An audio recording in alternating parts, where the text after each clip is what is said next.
Welcome back to the Wizard Weekly, where we talk about everything in gaming. Now, since we've all been young, we've all been taught the concept of yin and yang. For every lightness in this world, there's also a darkness to go right alongside with it.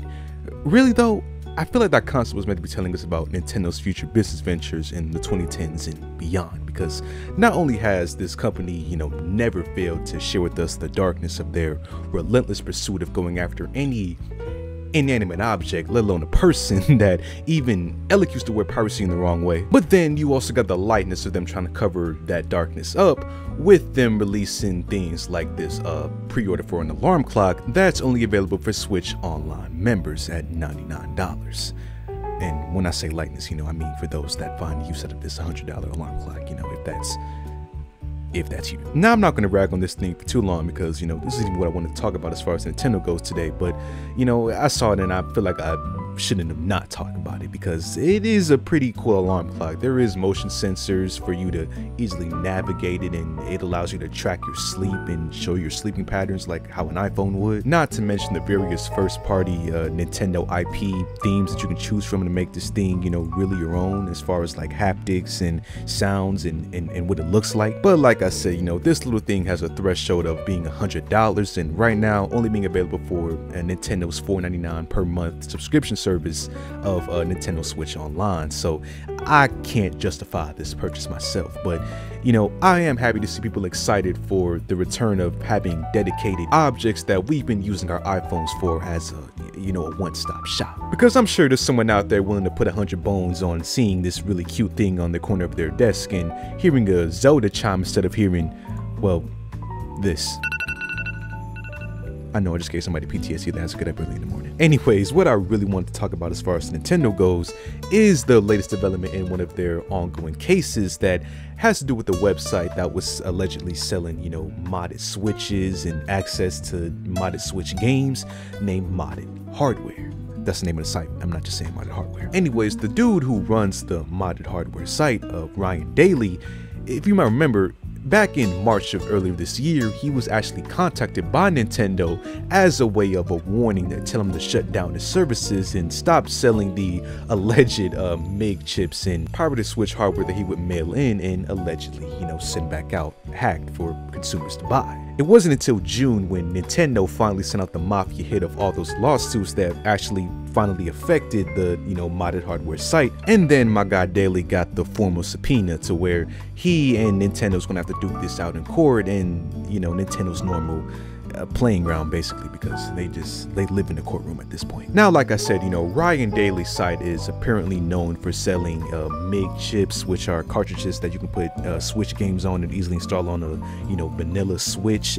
He sells pirated copies of games, modded hardware, all that kind of stuff allegedly. Of course, I don't want to incriminate the guy, but as soon as I tried to go to the modded hardware website, apparently it's locked down for obvious reasons. That kind of sucks though, because I wanted to look at it. But what makes this piracy case interesting, at least when you compare it to other myriads of Nintendo piracy cases that we've seen over the years, is the fact that Ryan Daly, he's not only denying the claims that he was selling any pirated copies of games and Switches, but he's also defending himself in court. He's no lowering this thing up, and he's just going to take Nintendo on head in the court by himself, defending himself. My guy got balls of steel. And what I found hilarious was just the way that Ryan Daly decided to respond to these complaints that Nintendo filed on documents, because it is just one of the biggest I don't give a fuck answers that I've ever seen in my life. Like right here on this complaint, Nintendo says via the website, defendant offers a variety of products and services designed to circumvent and bypass Nintendo's TPMs, trademarks. And the answer that he replied, denied. The harm to Nintendo from the defendant's sale and distribution of the circumvention devices, hacked consoles, and circumvention services is substantial and irreparable. Answer: defendant is without sufficient information to either admit nor deny the allegations of this paragraph, and on that basis denies them. Now, the choice of defending yourself in court is always a bold one, let alone against a powerhouse like Nintendo that has more of a win record than a loss record. But at the end of the day, I don't know Ryan Daly personally. I don't know just how equipped he is to battle Nintendo in the courtroom. This guy could just be Ace Attorney in cosplaying a Nintendo hacker just to bait Nintendo into know, suing them out of millions, but I just think it's a little better to play on the safe side and having lawyers. You know, I'm sure that there's legal fees he probably doesn't want to deal with, or just he thinks he's just well equipped enough. Maybe he knows the law and can, you know, play this out better in court. But like I said, Nintendo has more wins in the courtroom than they have losses. So, you know, trying to go against them by yourself as a person that we don't know have any, you know, known background in law is a little, you know, crazy to see. But hey man, if he can pull this off and, you know, prove Nintendo wrong and just be one of the first to actually shit on Nintendo's parade of going after every piracy method imaginable, then hey man, have at it. You know, get back for Yuzu and get back for Ryujinx, please. Moving on to some unfortunate news for the PlayStation users. 2 days ago, it was announced that LittleBigPlanet 3 for the PlayStation 4 is going to be taken offline stores coming October 31st. Not only is the game being taken offline from the PlayStation Store, but also all the DLC that, you know, they have purchased. And this game, you know, being almost a decade years old, has a lot.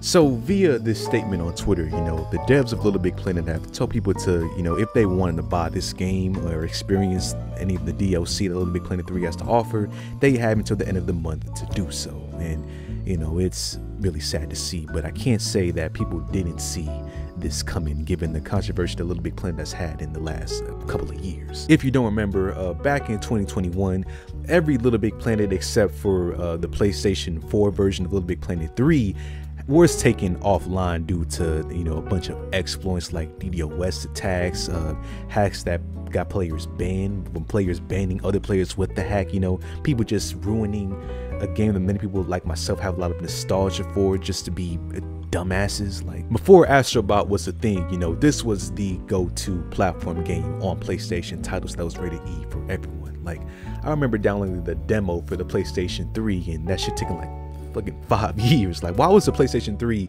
a PlayStation Store just so slow? Everything that I tried to download on that thing was slow as hell. Why was that? Anyways, this game is known for its just intuitive levels and mostly its user generated content that made it adored by fans. Even now, you know, there's a whole community behind LittleBigPlanet 3 on the PlayStation 4 that people, you know, still play. Unfortunately, the community hasn't been in the best shape in the last year. Since earlier of this year, they shut down the servers on LittleBigPlanet 3 for the PlayStation 4 for technical reasons and have yet to, you know, reinstate those servers, but and likely won't now, especially. But it really does suck because it does seem like LittleBigPlanet is just an IP from the yesteryear that Sony isn't gonna, you know, pay attention to anytime soon, since they have the success of Astrobot and, you know, it's easygoing and platforming-esque type of gameplay. Now, I don't want to compare the two because they're both great in their own right, but in my opinion, I think the LittleBigPlanet series has a little bit over Astrobot right now in Astrobot state, only because of, like I said, the community-generated content. Like, even once you played the main story, you could have endless hours of fun in LittleBigPlanet's heyday with the user-generated content and just things people were creating for free. So hopefully Astrobot takes a page out of LittleBigPlanet's book and, you know, incorporates user-generated content sometime down the line, or, you know, maybe they revisit that toy box mode that they were teasing earlier in the year with Astrobot's free DLC when that was coming out. Because I have no doubt that LittleBigPlanet 3 lasted as long as it did with its diehard fan base because of its, you know, replayability of, you know, new levels and features being, you know, added as far as the players goes. For those that care though and like the developers of LittleBigPlanet, you know, Media Molecule, it was announced earlier in the year that this game coming up later in the year, King of Meat, it was made by ex-developers at Media Molecule and at Lionhead Studios, the people who made the classic Fable games. The title is a Fall Guys-esque user-generated level builder game show type of game for those that, you know, like the work that Media Molecule has done. So, you know, just want to put that out there for those that care. And lastly for today, I wanted to talk about some actual really good news that we've been waiting for almost a year now. And that's the fact that the game of Red Dead Redemption, the 2010 release, has finally been ported over to PC and will be coming out on October 29th. Now, people have been asking for this game on PC for the longest time, and when it got ported over to PlayStation 4 and Nintendo Switch earlier in the year, or was it last year, or whenever it was, I remember people just being mad as hell for it seeming like Rockstar just skipped the entire PC release cycle, which, you know, obviously that wasn't the case. They were just, you know, holding out on it to perfect it, obviously. And the wait has finally paid off, because not only is the game coming to PC on the 29th, but it's also going to have a bunch of things that you can't get on other platforms of Red Dead. You know, 4K native resolution, ultra wide support, super ultra wide support for those that are out there with those crazy big ass monitors, HDR10 support. They even went as far as to add dynamic upscaling for NVIDIA's DLSS and AMD's FSR, which is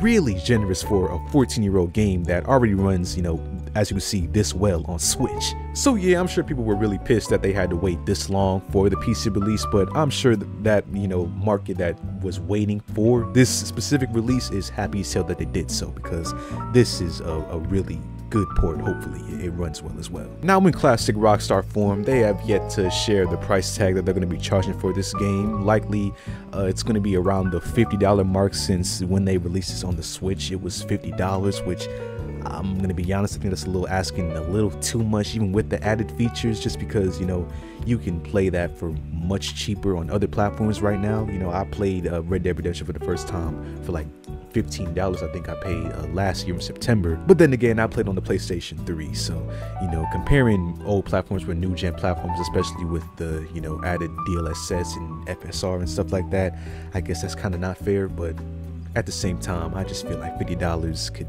be shaved down to like maybe 35 or 40, you know, just for an old game. It does come with the Undead Nightmare, you know, zombie DLC pack though, so I guess you can factor that in there. But, you know, for those that want to buy this on PC, it'll be available on the 29th via Steam, the Epic Game Store, and on the Rockstar launcher that nobody really likes. And if you're on the fence of playing this game for the first time, if you haven't already, I can tell you firsthand that this game definitely lives up to its hype, even 14 years after its release. Like, this game was an experience. You know, it's a short experience, to be honest. You know, you could probably beat it in one sitting like this guy did here in 3 hours, but, you know, it's a really good game. Like, I recommend it a lot. It's not as good, I'd say, as Red Dead Redemption 2, but neck and neck, man. Definitely neck and neck. But yeah, that's all I got to say for today's Wizard Weekly episode, man. If you enjoyed, leave a like, subscribe, and I'll see you on the next one.